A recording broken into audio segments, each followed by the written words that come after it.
Black history does not start with slavery. In school, that's how it starts. You know, you're taught with, okay, so the first slave ships. I'm like, no. 4,000 years before that, we had great civilizations. I'm Vanessa Canby, and in this video, I'm interviewing Jewel Arthur, who has New Afropolitan, and we will be discussing her move back from the UK to Ghana, starting several businesses, living expenses, and everything in between. This is part 1 of 2 episodes on Jewel. The second one will be a walk round tour of her space, so definitely check that one out, which is going to come out as well. I'm here with Jewel. She has New Afropolitan. She's got a space here in Galleria, and it is beautiful, right beside Kempinski. And there's so many pieces made out of, you said just 5 different materials? Yeah, about 5 or 6 different materials. And it's to show basically what you can do with what we have here on the continent. So I just want to find out how she got this started and how she made all this possible, because really and truly it's beautiful. Hi, Jewel. Hi. So actually, to give you a bit of a backstory as well, I've known Jewel since I was like really young. 14, maybe 15, friends with my cousins, and since then we've been, you know, like basically like family. Yeah. So it's great to see. So proud of her. So it's great to see. When I first met you, you were living in London. Yeah. So when did you decide to make the move? Oh Lord, I think all of us have been talking about, you know, eventually we'll come here, eventually we'll come here. I think even you were saying we've always I'm still saying coming, it. Yeah. So I think it was when my dad died, and then we brought his body back, and then I saw all this opportunity, and it just seemed like the wild, wild west, and everything was possible. And it was just getting my mum's house ready for her, and all the special experience that was. And then a week in, I met the guy who I'm now married to. So oh, that's so nice. So was he living in Ghana already? So he was born here, went to Australia, lived all over, and literally got headhunted to come back. So he was like me. So I think we were sharing our same kind of stories, and he understood where my headspace was. So we connected, yeah. So were you born in London or were you born in Ghana? I was born in Ghana. Oh, were you? Yeah. And then when did you move to London? At what age? I was 6.5 or 7. Okay. Yeah. And I didn't even come back for holidays. I didn't do what you used to do, never did any of that. And I think the first time I came back was when Dad died. We brought his body back. Oh, right. So I had no intention. I had no intention of coming back between that gap until I came back, and I thought, no, I'd like to come back here. There are possibilities here as well. And what were you doing when you were in London, career-wise? So in London, my first job was with Alexander McQueen. I did fashion, I did styling. I used to work for Pop magazine, the Face magazine. I was a creative in London, and I had a really happy life. I had a really happy life. And and then my dad passed, and that was the shift of everything. And I think it's also looking at, you know, the quality of life and kind of acknowledging that tomorrow's not promised. So you live your fullest and your best life when you can, as soon as you can. So, yeah. So when you made that move to Ghana, yes. How was that process, actually, like uprooting your life in London where you were settled with a career and coming to Ghana with, did you have a job to come to, accommodation, that sort of thing? So I was pretty lucky. So I think about a month in, or within a month when I came, I worked for Ashasi University as a lecturer, head of design. So that was like a soft landing. You know, I was getting paid. I was around the same like-minded people. I was living in my mum's house in Cantonments, very soft landing. I've heard other stories that aren't so soft. Aren't so soft. Yeah, aren't so soft. So I was lucky, but 6 months in, I just thought, no, I don't really want to teach here. I want to do, I asked myself, what do you want to be when you grow up? You know, that question. And that wasn't teaching. So I just wanted to do what I wanted to do. So after I quit, then it became really hard because the safety net was ripped out. Okay. And then you deal with real, Ghana in all its beautiful colors. So it wasn't easy, it was hard. Also, I think we come with a bit of a savior complex, I think, or we come with our Western kind of mentality. we're used to doing things in a certain way. We have timelines, certain ways of doing things, and this is a very different environment. So when you're used to that, it can be a little bit like, what? Yeah, a shock. It's a lot of a shock. But then I've come to realize that would I have felt the same way if I was in China or if I was in India?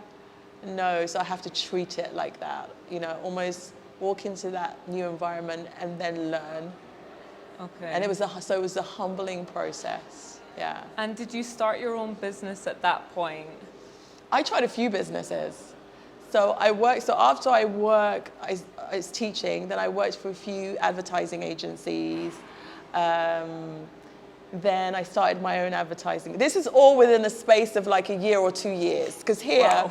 like literally started my own advertising agency, then decided, no, I don't want to do that because I thought that I was in fashion, but I would never start a fashion company here because it was a different environment. Whereas here I felt like they understood advertising. There were billboards everywhere, advertising I can pay my rent with advertising, let me do advertising. But then I just thought, no, it's a different kind of advertising. So within a space of maybe say 3 years, I had about 7 different jobs, let's say. Wow, that's a lot of moving around. That's a lot of moving around. Started different companies. I started a company even called Kaya at one point in Cantonments, lifestyle. Tried that. Kind of, we did food and all, realized, no, I'm not interested in food. No, I'm not doing that. But the thing that I always loved was design and just creating spaces and telling stories. And that was consistent in everything I did. So I just thought, let me see if I can just build a space and create a space. And initially, I just had my portfolio and I was saying, look, I'm an interior designer. This is what I did. This is what I did. And I think in Ghana, people are a bit skeptical if you don't have a physical shop. Yeah. I've been hearing that time and time again. Yeah. I've been interviewing a couple people Yeah. and everyone's saying, they're like, where's your shop? Yeah, because it legitimizes you. Okay. Because it's almost cool to be in the creative industries here. I think it's become cool now everywhere in the world. Yeah. Everybody's a bit of a fashion designer. Everybody's into a little bit of PR. Everybody's into a little bit of events marketing. It just seems that all of a sudden it's super cool, you know. So what are you? My day job, when I'm an accountant, but I've got a PR agency on the side, you know. Yeah. So it was almost a way to kind of legitimize me because I didn't go to school here. I don't have that network. So it was almost like I'm the new girl. How do I show people that this is what I do? I'm serious. If I take their money, they can find me at this address. Or not never see you again. At this address. And also emotionally and mentally, I have invested my own money in my craft and my business. Once they see that, then they're willing to hand their cash over. So, but it wasn't easy. It was Cantonments. It wasn't easy. Expensive. Yeah. And have you found Ghana living expenses in general expensive in comparison to London? Like, how have you found that? Ghana's more expensive than I ever thought because everything's cash up front. Yeah. If you don't, and literally, even if you go to the hospital and you're dying, it's cash up front. So so that's the reality of it. It's literally cash up front. Maybe not hospital and dying, but you know what I mean. So in that sense, it's more expensive. In that sense as well, I think it's a culling process, if you know what I mean. So that only if you're really serious will you put your own money. You can't do the hobby thing. Right. Oh, okay. You know what I mean? Because this is your money. You know, so there's in a nice way, kind of that process of having to put up or shut up or put your money where your mouth is almost like a natural culling process. So that those who are really doing it, if you're serious, if you're serious, had to put serious money up front. And I'm talking serious money. I mean, the showroom I had before, it's crazy. And everything's in dollars. Everything worth anything's in dollars. Which some people have a problem with. Like Yeah. on my channel, I've quoted things in dollars because a lot of my audience is in America as well as the UK and all of other places, and it's an easy conversion for people. But some people say, but there's the Ghanaian cedi and you're devaluing it by using dollars, and in Ghana they should be just using cedis. What do you think about that? I agree and I don't agree. First of all, when you put anything in cedis, it just looks so much. It looks so much. Yeah. So it's just really scary. So just for my mental stability, sometimes dollars is easier. And also the exchange rate sometimes fluctuates and changes a lot. Okay. So, you know, you'd have to change so it. yeah, So if it's not in dollars, then it could be, okay, today it's 5.7, tomorrow it's 5.5. And it doesn't seem like a lot. But when I started my company, it was 3.8. Now we're at 5.7. So imagine how much money you would have lost. So it's a lot. It's a lot. So, and also you have to think about that when you're, you know, school fees, rent, because my rent is in dollars. So when I started, my rent was X amount of, you know, cedis, and it's literally almost doubled, but the dollar amount is the same. Okay. Yeah, so that's why. I mean, I agree with what they're saying, but I mean, it's sometimes it's a lot. Yeah, it's the way that it's working here at the moment, and to keep it sustainable. Yeah, to keep it constant. Dollars. Yeah. And this space here, when we were kings, right? So incredible. As soon as you come up the stairs of Galleria, it's like bam. Yeah. You actually feel like you're in another country. Yeah. Or actually, do you know what? Not in another country, in another time in this country. Do you know what I mean? It takes you to a different space. Yeah. And what was the idea behind this space? Okay, so really quickly, I'll try and run through it. So everybody's talking about this year of return because it's 400 years since the first documented slave ship landed in the Americas, right? And so everybody was talking about year of return, and then all the diaspora people were coming to Cape Coast Castle, Elmina Castle, and then they get on a plane and then they go back to Trump's America.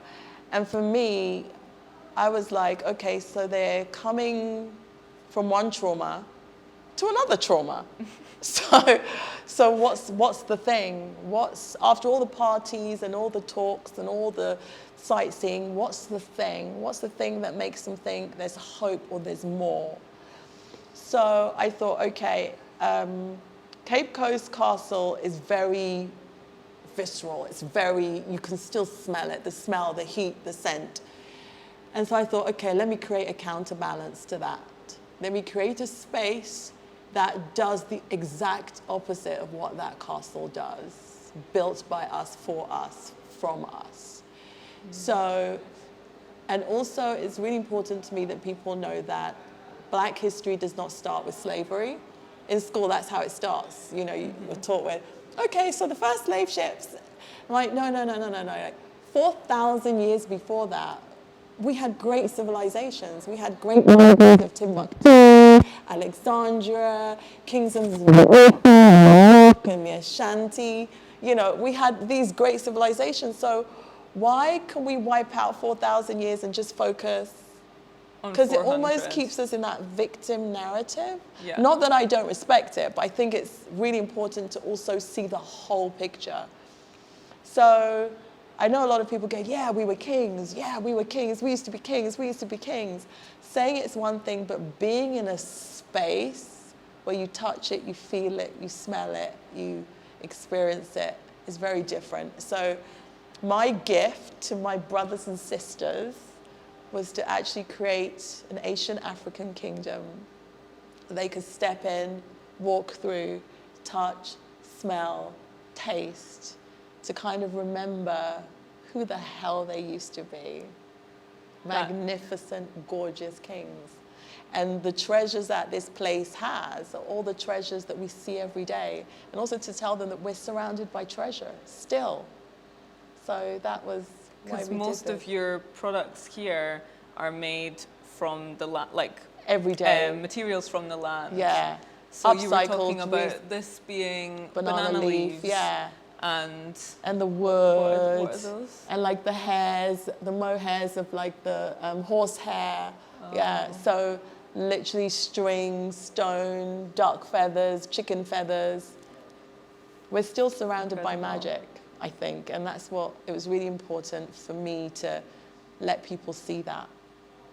So what is the vision in the future for your brand, your company, your furniture? Do you go into people's houses and interior design their whole house? Yeah, I do that.